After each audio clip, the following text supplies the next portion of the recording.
बुद्ध की जीवन बदल देने वाली कहानी, गौतम बुद्ध की प्रेरक कहानी। एक बार बुद्ध अपने भिक्षु के साथ भिक्षाटन के लिए किसी गांव की तरफ जा रहे थे। तभी अचानक बुद्ध के पैरों में कांटा लग गया। कांटा इतना तीक्ष्ण था कि चुभते ही रक्त की धार निकलने लगी। बुद्ध के भिक्षु ने रक्त को रोकने के लिए एक कपड़ा फाड़कर बुद्ध के पैर पर बांध दिया। इस घटना को कुछ लोग देख रहे थे, जो कि बुद्ध से ईर्ष्या करते थे। उन्होंने बुद्ध से कहा कि हमें तो तुम्हें परम ज्ञानी समझते थे, लेकिन दर्द को तुम भी सहन नहीं कर सकते हो। तुम पाखंडी हो और ये हमने सिद्ध कर दिया है। ये कांटे हमने ही बिछाए हैं। इस गांव में तुम्हारा स्वागत नहीं, तिरस्कार होगा। इस गांव में तुमको कोई भिक्षा नहीं मिलेगी। बुद्ध ने उन लोगों से अनुरोध किया कि कृपया करके मुझे इस गांव से भिक्षा लेने दो। बुद्ध के ईर्ष्यालुओं ने बुद्ध का उपहास बनाते हुए कहा कि अगर तुम्हें भिक्षाटन के लिए इस गांव में आना है तो तुम्हें अपने रक्त की बलिदानी देनी होगी। तुमको इस कांटों के रास्ते से गुजरना होगा।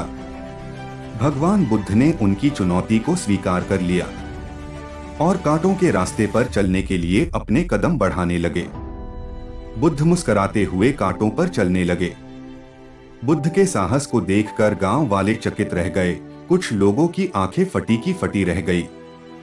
गांव वाले सोचने लगे कि बुद्ध भिक्षा के लिए दूसरे गांव भी जा सकते थे, तो फिर कांटों पर चलकर क्या साबित करना चाहते हैं।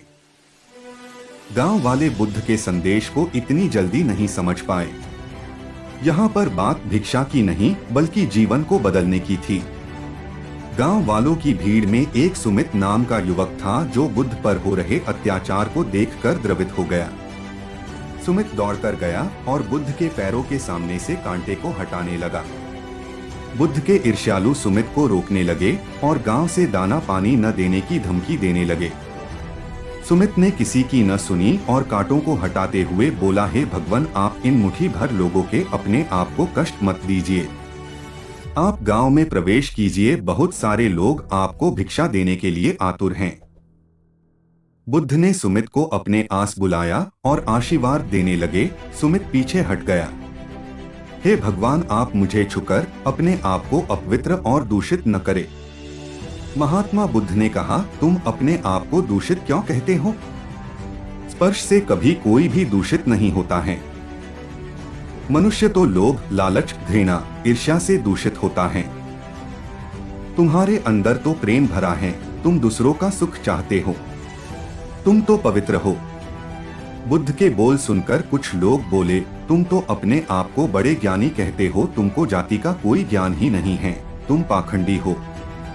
बुद्ध बड़े ही शांत स्वभाव से कहते हैं, मानव से मानव की मानवता छीनना पाखंडी की निशानी है। मुझे पाखंडी बोलकर यदि आपको संतोष मिलता है तो मेरे लिए दुख का कोई विषय नहीं है। कुछ लोग बुद्ध पर बरस पड़े, परंतु यह तो धर्मशास्त्र है, फिर यह पाखंड कैसे हुआ?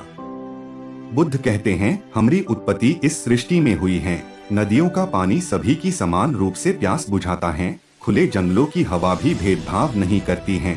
खुला आसमान हमारे पिता के समान हमारी परवरिश करता है। सृष्टिकर्ता ने भी कोई भेदभाव नहीं किया है। फिर हम इंसान कौन होते हैं भेदभाव करने वाले?